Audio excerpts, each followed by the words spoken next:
Hello everyone, आज मैं आपके सामने लेके आई हूँ प्रीवियस ईयर का को करिकुलर का question paper. BA first semester का प्रीवियस ईयर का को करिकुलर का क्वेश्चन पेपर हम लोग आज यहाँ सॉल्व करेंगे, जो है फूड न्यूट्रिशन एंड हाइजीन। तो चलिए शुरू करते हैं। हमारा पहला क्वेश्चन है, an infant need calcium and phosphorus for. शिशु को कैल्शियम और फॉस्फोरस की आवश्यकता क्यों होती है? तो मैं आपको बता दूं कि कैल्शियम और फॉस्फोरस दोनों ही मिनरल्स है, खनिज लवण है। Both are minerals and they are required for strong teeth and bones. So the right answer will be the C option, strong teeth and bones. हमारे शरीर में कैल्शियम और फास्फोरस की आवश्यकता क्यों होती है? मजबूत दांत और अस्थियों के लिए. जितना भी हम कैल्शियम कंज्यूम करते हैं उस कैल्शियम का 90% जो हिस्सा होता है, जो 90% हिस्सा, उसका प्रयोग होता है मजबूत दांत और हड्डियों के निर्माण में. और जो हम फास्फोरस कंज्यूम करते हैं उसका भी 80% हिस्सा यूज होता है मजबूत दांत और हड्डियों के निर्माण के लिए. तो आप देख रहे हैं जितना हम कैल्शियम और फास्फोरस जो भी हम कंज्यूम कर रहे हैं उसका ज्यादातर जो हिस्सा है, ज्यादातर जो भाग है वो मजबूत दांत और अस्थियों के निर्माण के लिए प्रयोग हो रहा है. तो इसका जो मुख्य कार्य है वो है मजबूत दांत व अस्थियों का निर्माण. इसी के साथ ही साथ मैं आपको जानकारी के लिए ये भी बता दूं कि कैल्शियम फास्फोरस के साथ ही साथ मैग्नीशियम और विटामिन डी का भी इंपॉर्टेंट रोल होता है for strong teeth and bones. So let's come on the next question. And the next question is, खाद्य पदार्थों को कितने मूल खाद्य समूहों में बांटा गया है? The second question is, how many basic food groups are food items divided into? So खाद्य पदार्थों को खाद्य समूहों में बांटा गया है उनमें उपस्थित पोषक तत्वों की मात्रा के या उनमें उपस्थित पोषक तत्वों के आधार पर.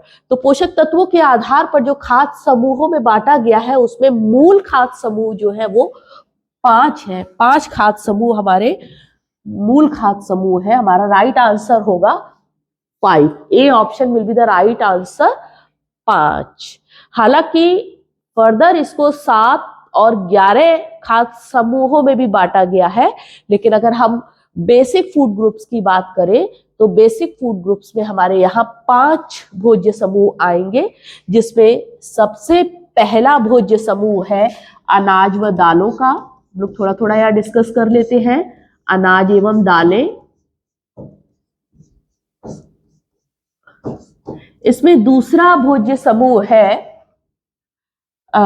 हरी सब्जियों और फल का. Excuse me, sorry, it is सब्जियां और फल. ये दूसरा भोज्य समूह है, सब्जियां एवं फल. इसमें तीसरा भोज्य समूह है दूध व दूध से बने भोज्य पदार्थ. दूध एवं दूध से बने भोज्य पदार्थ.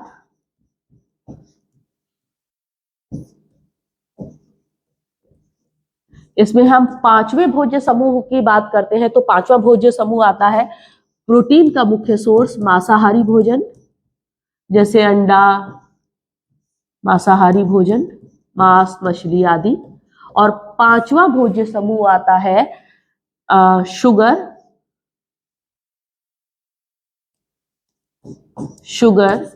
तेल, वसा आदि. तेल, वसा आदि. तो इस प्रकार से जो मूल भोज्य समूह है वो ये 5 भोज्य समूह है. भोजन को उनमें उपस्थित पोषक तत्वों के आधार पर मूलभूत रूप से 5 भोज्य समूह में बांटा गया है. हम आगे बढ़ते हैं अपने तीसरे प्रश्न की तरफ.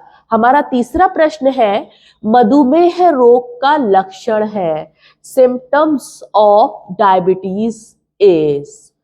ऑप्शन हमारे पास है वजन का घटना, प्रतिरोधक शक्ति में कमी आना, अधिक भूख व प्यास लगना और उपयुक्त सभी।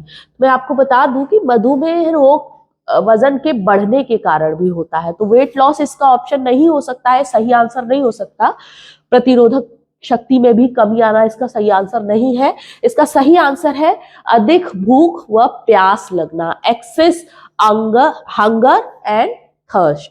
बहुत ज्यादा प्यास लगती है, बहुत ज्यादा भूख लगती है। इसके साथ ही साथ एक इसका तीसरा सिम्टम्स भी है जो कि डायबिटीज में दिखाई देता है, वो होता है पॉलीयूरिया, यूरिनेशन बार बार होता है। So the right answer will be the C option, अधिक भूख व प्यास लगना इसका सही आंसर होगा। चलिए हम आगे बढ़ते हैं अपने चौथे प्रश्न की तरफ। हमारा चौथा प्रश्न है, इनमें से कौन सा शिशुओं के लिए मुख्य भोजन है? Which among these is the staple food for infant? तो हम इन्फेंट की बात कर रहे हैं, हम यहाँ नवजात शिशु की बात कर रहे हैं। तो हम आपको बता दें कि नवजात शिशुओं के लिए हम फल, अनाज और हरी सब्जियों का प्रयोग 6 महीने के बाद करना शुरू करते हैं। शुरुआती दौर में 0 से 6 मंथ के बच्चे के लिए सबसे मुख्य भोजन माँ का दूध होता है। तो हमारा यहाँ राइट आंसर होगा दूध। Milk will be the right answer, the C option, milk will be the right answer. दूध को इसीलिए संपूर्ण आहार भी कहा गया है क्योंकि दूध में सभी पोषक तत्व उपलब्ध होते हैं, सभी पोषक तत्व मौजूद होते हैं। चलिए हम लोग अपने नेक्स्ट क्वेश्चन की तरफ बढ़ रहे हैं। हमारा नेक्स्ट क्वेश्चन है, ईसीजी का पूरा नाम क्या है? Full form of ECG. तो मैं आपको बता दूं, ईसीजी का पूरा नाम है electrocardiogram, ECG। Electrocardiogram will be the right answer for this question. The C option will be the right answer. Electrocardiogram का यूज हार्ट की इलेक्ट्रिक सिग्नल को असेस करने के लिए यूज होता है, जो कि हमें यह बताता है कि डिफरेंट कंडीशन में हमारा हार्ट किस तरीके से फंक्शन कर रहा था या कर रहा है। Now the next question is, vitamin A सबसे अधिक निम्नलिखित में से किसमें मिलता है? हमारा जो अगला प्रश्न है वो है, विटामिन ए इसमें से सबसे अधिक किसमें मिलता है? विटामिन ए को कैरोटीनॉइड्स भी कहते हैं और इसका मुख्य रूप से यूज आंखों की दृष्टि को मजबूत करने के लिए किया जाता है। और हम आपको बता दें कि विटामिन ई का जो मुख्य सोर्स होते हैं वो लाल और पीले फल एवं सब्जियां होते हैं। अगर यहाँ हम ऑप्शन पर नजर डालते हैं तो हमारे पास ऑप्शन है गाजर, नींबू, सेब, उपयुक्त में से कोई नहीं। तो हम आपको बता दें, विटामिन ए सबसे ज्यादा गाजर में मिलता है। गाजर रेड ऑरेंज कलर की होती है, ये कैरोटीनॉइड्स इसमें अच्छी मात्रा में होता है, अतः गाजर जो है वो विटामिन ए का एक महत्वपूर्ण स्रोत है। चलिए हम अपने नेक्स्ट प्रश्न की तरफ आते हैं। हमारा नेक्स्ट प्रश्न है, विटामिन सी निम्नलिखित में से किसमें पाया जाता है? विटामिन सी की बात हो रही है यहाँ पर, that is important for boosting our immunity. और इसी के साथ ही साथ अगर हम विटामिन सी नहीं लेते तो स्कर्वी नाम का रोग हो जाता है। तो विटामिन सी की अगर हम बात कर रहे हैं तो विटामिन सी पाया जाता है खट्टे भोज्य पदार्थों में। और हम यहाँ ऑप्शन पर नजर डालते हैं तो यहाँ ऑप्शन है घी, नींबू, सेब और मक्खन, घी, lemon, apple and butter. So the right answer will be the B option, lemon. नींबू खट्टा होता है और विटामिन सी इसमें अच्छी मात्रा में पाया जाता है। हम अपने नेक्स्ट प्रश्न पर आते हैं। हमारा नेक्स्ट प्रश्न 8वां प्रश्न है। प्रश्न है, पशु जगत के खाद्य पदार्थ क्या है? What are the food items of the animal world? कौन से फूड प्रोडक्ट हैं इनमें से जो कि हमें एनिमल्स से, जानवरों से प्राप्त होते हैं? तो यहाँ अगर हम ऑप्शन पर नजर डालते हैं तो हम देखते हैं pulses, soybean and beans, these are from vegetable words. ये हमें वनस्पति जगत से प्राप्त होते हैं। एग, ब्रेड एंड वेजिटेबल की अगर हम नजर डालें तो ये मिक्स है, इसमें एग को हम एनिमल सोर्सेस में इंक्लूड करते हैं, bread and vegetable are from vegetable sources. So ये आंसर भी हमारा इसमें से गलत होगा। हमारा सी ऑप्शन है fish, meat and egg. So the right answer will be the fish, meat and egg. Right answer will be the मछली, मांस और अंडा। ये तीनों ही जो चीजें हैं वो हमें जंतु जगत से, एनिमल सोर्सेस से मिलती है। तो the right answer will be the. चलिए हम लोग अपने नेक्स्ट प्रश्न की तरफ बढ़ते हैं। हमारा नेक्स्ट प्रश्न है, वायु द्वारा फैलने वाला रोग है। वायु से कौन सा रोग फैलता है? Disease spread by air is. तो हमारा आंसर यहाँ पर देखिए, हमारे पास जो ऑप्शन है वो है, फर्स्ट इज प्लेग। प्लेग जो कि चूहों के द्वारा होने वाला रोग है। दूसरे ऑप्शन पर हम आते हैं, दैट इज चेचक। यह रोग जो है वो वायु द्वारा संक्रमण फैलाता है, एयर के द्वारा यह रोग फैलता है। तो हमारा राइट आंसर यहाँ पर होगा चेचक। हमारा राइट आंसर यहाँ पर होगा बी ऑप्शन, चेचक। हम लोग और ऑप्शन पर भी बात कर लेते हैं। हम देखिए तीसरे ऑप्शन पर अगर बात करते हैं, हैजा।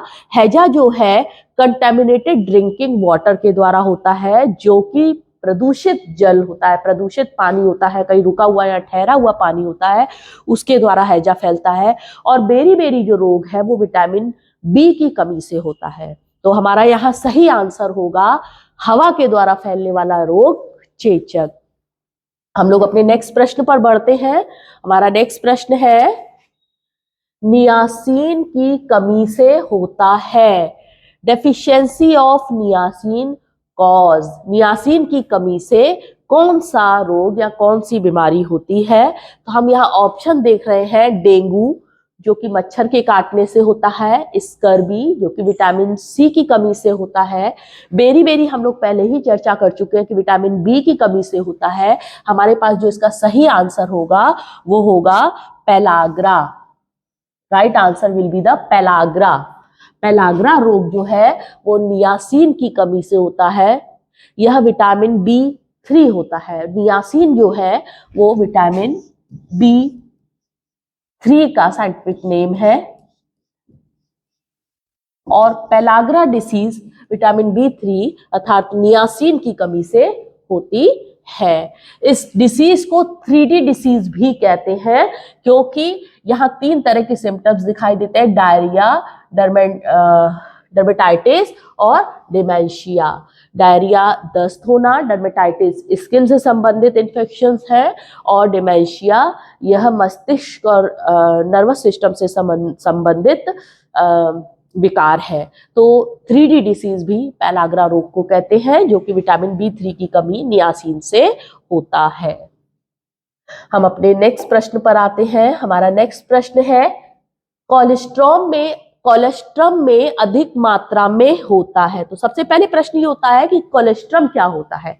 तो कोलेस्ट्रम मैं आपको बता दूं बच्चों, कोलेस्ट्रम जो माँ का पहला दूध होता है, जैसे ही माँ बच्चे को जन्म देती है तो उसको जो पहला दूध होता है वह गहरा पीले रंग का होता है, गाढ़ा दूध होता है, उसको हम कोलेस्ट्रम कहते हैं। और उसमें विटामिन ए की, हालांकि सभी पोषक तत्व उसमें अच्छी मात्रा में पाए जाते हैं, लेकिन विटामिन ए की बहुत अच्छी मात्रा कोलेस्ट्रम में पाई जाती है, जो कि बच्चे के इम्यूनिटी सिस्टम को स्ट्रॉन्ग करने में मददगार होती है। हम लोग अपने नेक्स्ट प्रश्न पर आते हैं। हमारा 12वां प्रश्न, संतृप्तवसीय अम्ल है, इनमें से कौन सा सैचुरेटेड फैटी एसिड्स है? तो अब आपको बता दें, फैटी एसिड्स 2 तरीके के होते हैं, सैचुरेटेड फैटी एसिड्स और unsaturated fatty acids. Saturated fatty acids वो होते हैं जिनमें हाइड्रोजन कार्बन के सिंगल बॉन्ड पाए जाते हैं, उनको हम सैचुरेटेड फैटी एसिड्स कहते हैं। यह सामान्य रूम टेम्परेचर पर सैचुरेटेड फैटी एसिड्स जमी हुई अवस्था में होते हैं, मेल्ट नहीं होते हैं, जमी हुई अवस्था में होते हैं। और जितने भी एनिमल सोर्सेस से जो हमें फैटी एसिड्स मिलते हैं वो सैचुरेटेड फैटी एसिड्स होते हैं। एनिमल सोर्सेस से मिलने वाले fatty acids saturated fatty acids होते हैं। तो और वेजिटेबल सोर्सेज से मिलने वाले fatty acids unsaturated fatty acids होते हैं। तो हम सैचुरेटेड फैटी एसिड्स की बात कर रहे हैं, तो यहाँ हमारे पास में ऑप्शन है butyric acid, palmitic acid, stearic acid. तो butyric acid, palmitic palm oil और स्टीयरिक एसिड, ये तीनों ही सैचुरेटेड फैटी एसिड्स है। तो हमारा यहाँ पर सही आंसर होगा उपयुक्त सभी। D option will be the right answer for this question. अब प्रश्न ये उठता है, चलिए आपको ये भी बता दें कि अनसैचुरेटेड फैटी एसिड्स कौन से होते हैं। तो हम आपको अनसैचुरेटेड फैटी एसिड्स बता रहे हैं, ओलिक एसिड, लिनोलेनिक एसिड और आर्चिडोनिक एसिड जो है वो अनसैचुरेटेड फैटी एसिड्स के कुछ अनसैचुरेटेड फैटी एसिड्स के नाम है।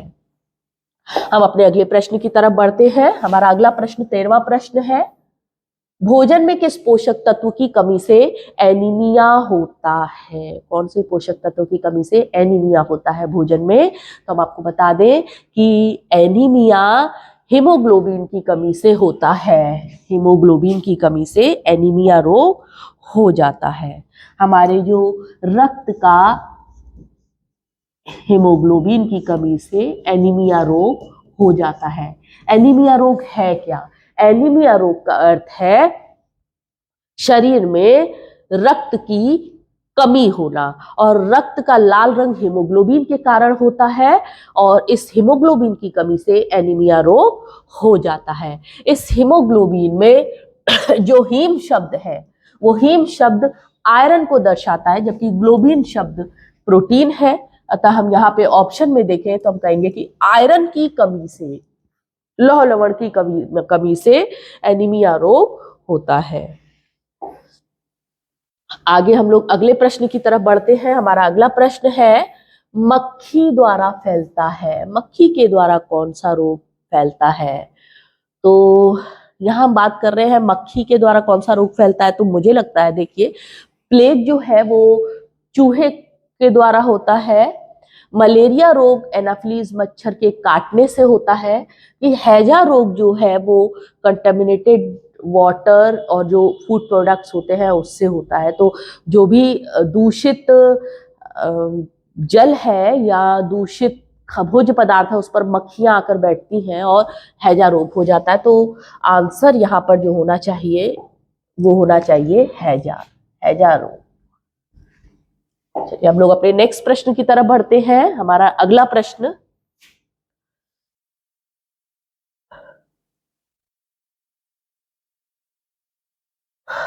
पोलियो वैक्सीन का आविष्कार कब हुआ? तो जहां तक मैंने देखा है, जो मैंने लिटरेचर पढ़े हैं उसके हिसाब से पोलियो वैक्सीन का आविष्कार 1955 में हुआ है, और यहाँ हमारे पास इस तरह का कोई ऑप्शन नहीं है। 1955 में सबसे पहले यूएस के डॉक्टर थे, फिजिशियन थे, उन्होंने पोलियो वैक्सीन को इन्वेंट किया था, और 1957 में इसको यूज किया गया था, और केसेस बहुत रैपिडली डिक्लाइन हो रहे थे, बहुत तेज गति से कम हो रहे थे इससे। तो इसका सही आंसर अकॉर्डिंग टू मी 1955 होना चाहिए, लेकिन इस प्रश्न में यहाँ कोई इसका आंसर नहीं है। तो ये थोड़ा कन्फ्लिक्टेड क्वेश्चन है मेरे लिए, फॉर मी स्पेशली। हम लोग अपने अगले प्रश्न की तरफ आते हैं। हमारा 16वां प्रश्न, अगर आपको इस प्रश्न का सही उत्तर इन ऑप्शंस में से कुछ पता हो, 15 नंबर का question, when was polio vaccine invented, तो आप लोग मुझे कमेंट बॉक्स में प्रूफ लिटरेचर के साथ, किसी प्रूफ के साथ में आप मुझे इसका आंसर भेज सकते हैं। नाउ हम लोग अपने नेक्स्ट प्रश्न पर आते हैं। हमारा 16वां प्रश्न है, 1 ग्राम प्रोटीन हमें कितनी कैलोरी प्रदान करता है? अगर हम 1 ग्राम प्रोटीन की बात करते हैं तो हम बता दें आपको कि 1 ग्राम प्रोटीन जो है वो हमें 4 किलो कैलोरी एनर्जी प्रदान करता है। 1 ग्राम प्रोटीन से हमें 4 कैलोरी एनर्जी मिलती है। तो हमारा सही आंसर यहाँ पर होगा C option will be the right answer. 4 calorie energy हमको 1 ग्राम प्रोटीन से मिलती है। अगर कार्बोहाइड्रेट की बात करें तो आपको बता दें, कार्बोहाइड्रेट से भी 1 ग्राम कार्बोहाइड्रेट से भी 4 किलो कैलोरी एनर्जी मिलती है। और अगर फैट की बात करें तो 1 ग्राम फैट से 9 किलो कैलोरी एनर्जी मिलती है। तो हमारा यहाँ प्रोटीन से पूछा गया है, तो प्रोटीन से 4 किलो कैलोरी इसका सही आंसर होगा। हम अपने अगले प्रश्न की तरफ बढ़ रहे हैं। The main cause of diarrhoea is, अतिसार का प्रमुख कारण क्या है? तो आंसर है हमारे पास में, ऑप्शन है हमारे पास में, A option toxic bacteria and B option infection, संक्रमण। तो हम देखते हैं कि जो डायरिया है, अतिसार है, वो विषाक्त बैक्टीरिया से भी होता है और संक्रमण से भी होता है। तो हमारा यहाँ पर सही आंसर जो होगा वो होगा सी ऑप्शन, दोनों, A and B. Both A and B will be the right answer. So the option C will be the right answer here in this question. Now come on the next question, the question number 18. अधिकतर enzyme बने होते हैं, most enzyme are made up of. तो जितने भी enzyme और hormones जो है वो बने होते हैं प्रोटीन के। Right answer will be the B option, protein. Now, come on the next question.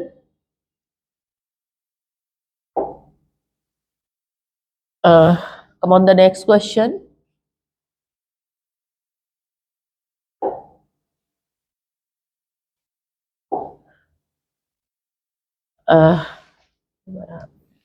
Yes.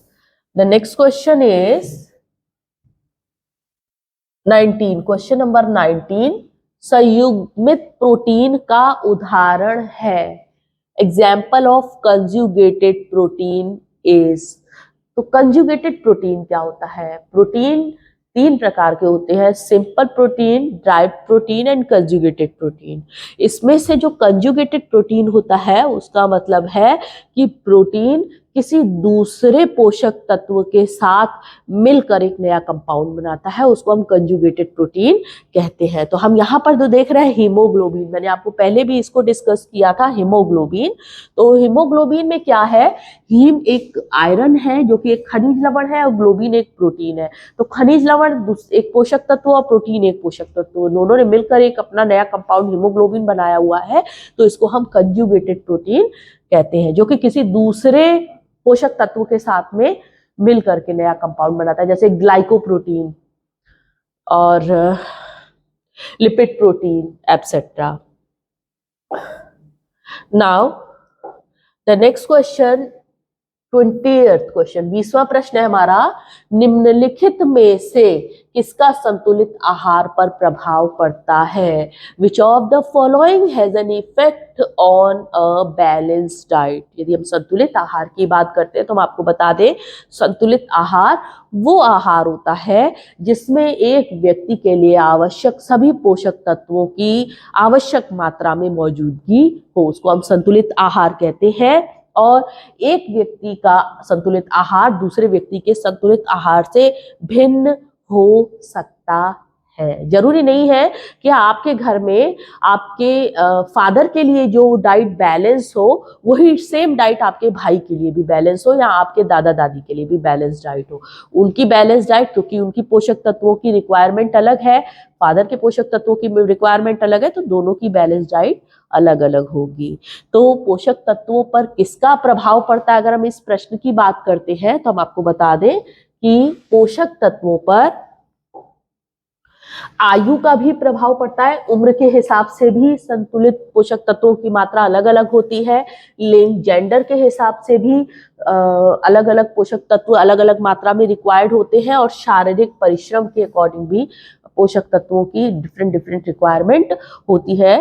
तो यहाँ हमारा जो सही आंसर होगा वो होगा उपयुक्त सभी। तो D option will be the right answer, all of the above, क्योंकि संतुलित आहार को ये तीनों ही कारक तत्व प्रभावित करते हैं। चलिए हम लोग अपने नेक्स्ट प्रश्न पर आते हैं। हमारा अगला प्रश्न है 21वां प्रश्न, हमारे शरीर को भोजन की आवश्यकता किस लिए है? हमारे शरीर को, our body needs food for what, क्यों हमको भोजन क्यों आवश्यक है?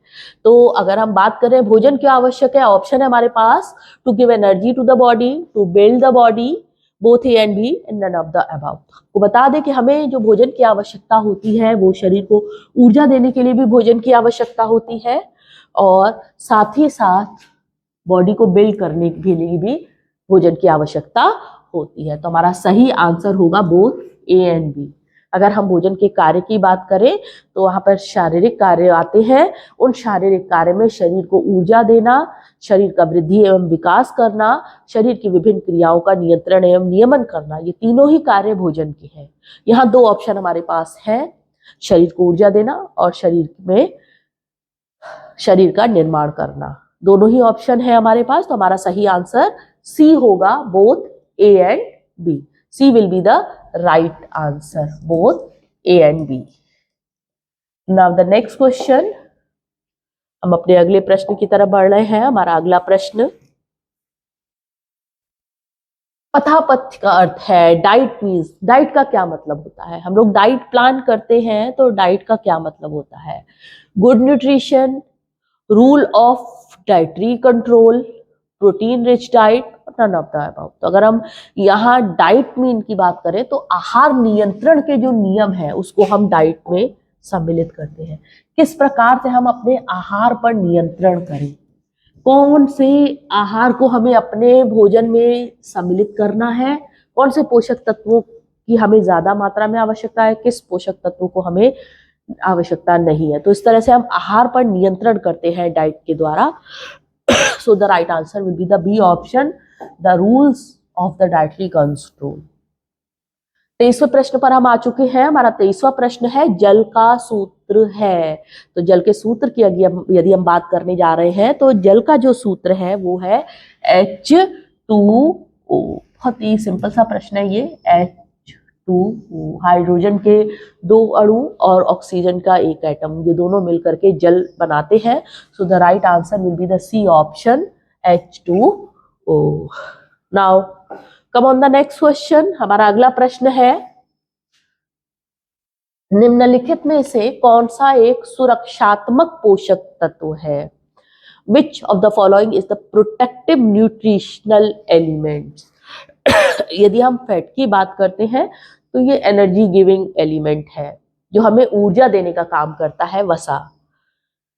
1 ग्राम वसा से 9 किलो कैलोरी एनर्जी हमें मिलती है। यदि हम बात करते हैं कार्बोहाइड्रेट की, तो कार्बोहाइड्रेट भी ऊर्जा का ही मुख्य स्रोत है, हमें ऊर्जा देने का काम करता है। 1 ग्राम कार्बोहाइड्रेट से 4 किलो कैलोरी एनर्जी हमें मिलती है। जल जो है वो हमारे शरीर की क्रियाओं को नियंत्रित और नियमित करता है, लेकिन इनमें से जो मिनरल्स और विटामिन है वो हमें प्रोटेक्शन देते हैं डिफरेंट इन्फेक्शन से, डिफरेंट डिसीजेस से। इनकी कमी से शरीर में अनेक रोग एवं संक्रमण हो जाते हैं। तो अगर हम यहाँ बात करते हैं 24 क्वेश्चन के राइट आंसर की, so the right answer will be the B option, खनिज, लवण और विटामिन, जिनको की प्रोटेक्टिव न्यूट्रिशनल एलिमेंट्स में इंक्लूड किया गया है, सम्मिलित किया गया है। हम लोग अपने नेक्स्ट प्रश्न पर आ रहे हैं। हमारा अगला प्रश्न 25वां प्रश्न है, फंक्शन ऑफ प्रोटीन आर। जो प्रोटीन है एक आवश्यक पोषक तत्व है, प्रोटीन हमारे शरीर के लिए अत्यंत आवश्यक है। उसका फंक्शन क्या है हमारे शरीर में?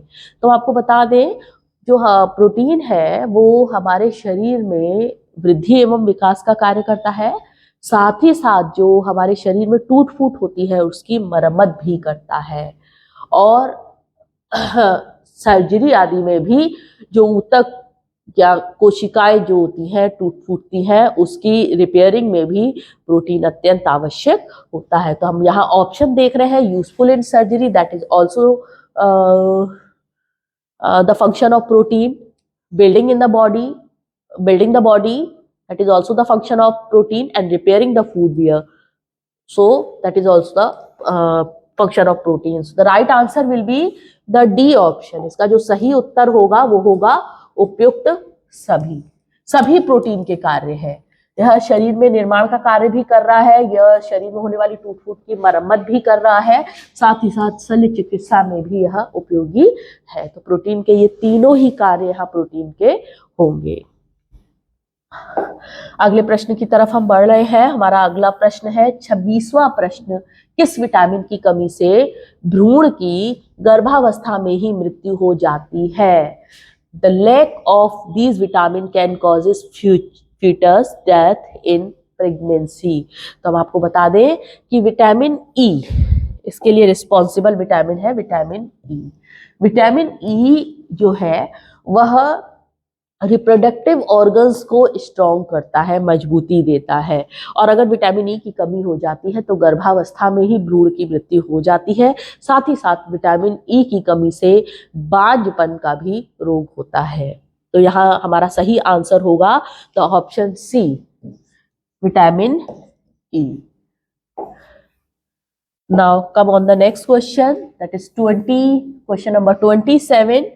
27 क्वेश्चन क्या कह रहा है? जल में घुलनशील विटामिन कौन सा है? Water soluble vitamin is.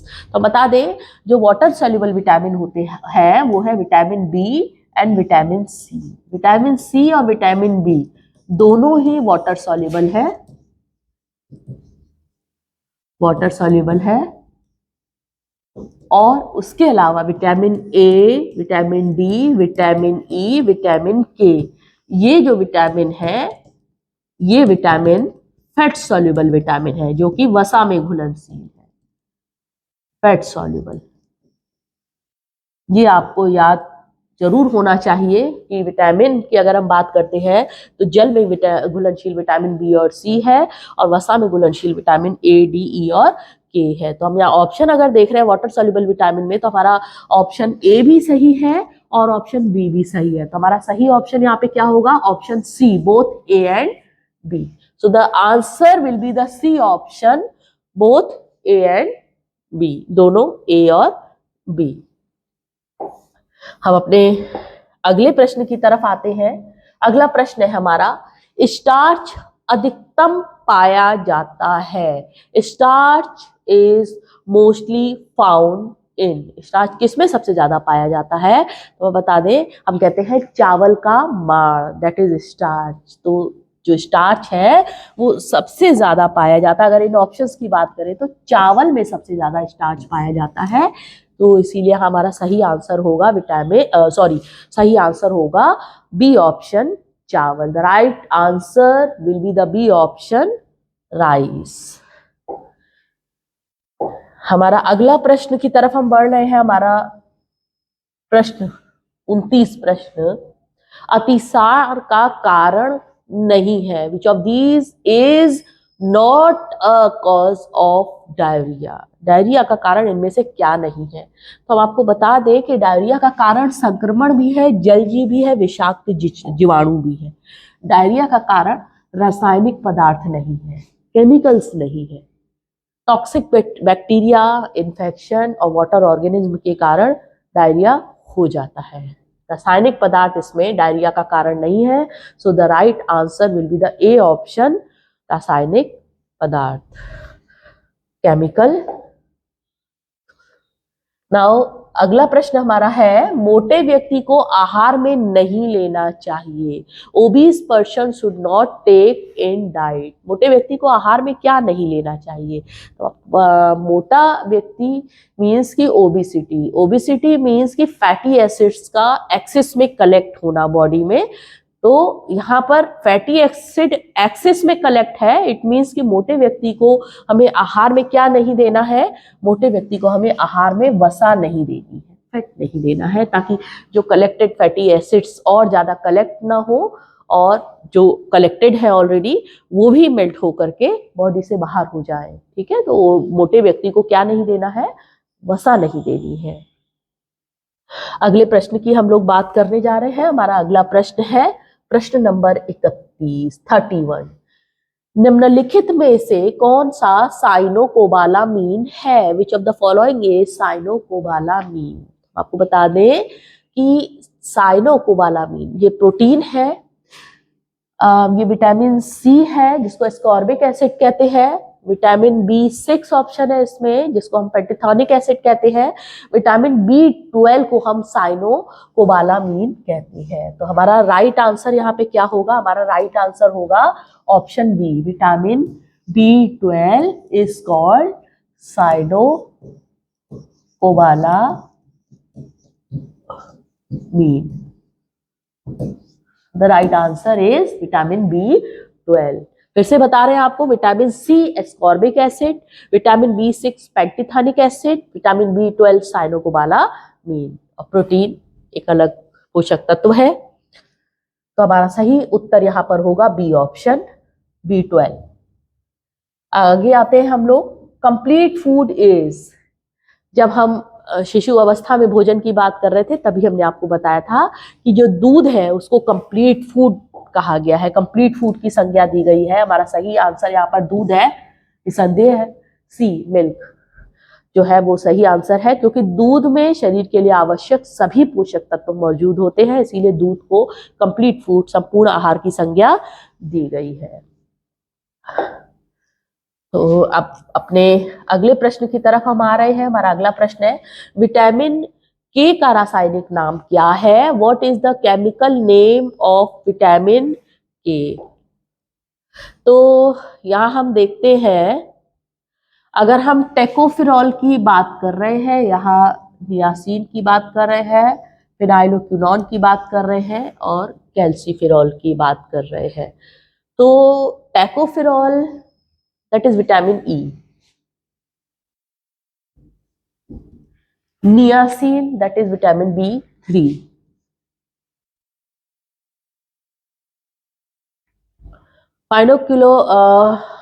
Phylloquinone that is vitamin K. So the right answer will be the philoquinone. The right answer will be the C option, philoquinone. Now come on the next question. The next question is question number 34. The following is the nutritious element. निम्नलिखित में से पौष्टिक तत्व कौन सा है? अगर पौष्टिक तत्वों की बात करते हैं तो there are total 5 nutrients, that is carbohydrate, protein, fat, minerals and vitamin. And water and fiber are also essential for our body, पर उसकी कोई न्यूट्रिशनल वैल्यू नहीं होती है। तो हमने आपको बताया कार्बोहाइड्रेट, वो भी इसमें ऑप्शन में है हमारे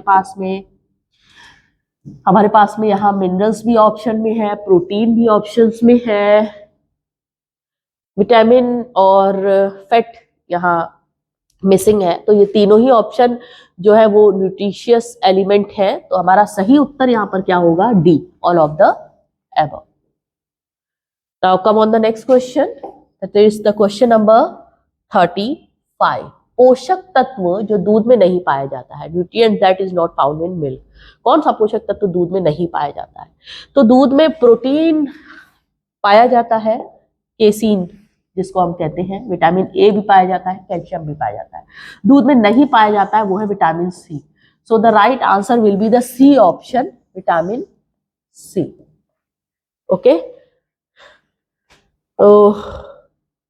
thank you for watching me. इस क्वेश्चन पेपर में टोटल 100 क्वेश्चन है, और आगे के प्रश्न को हम अगले वीडियो में आपके साथ में डिस्कस करेंगे। अभी के लिए इतना ही।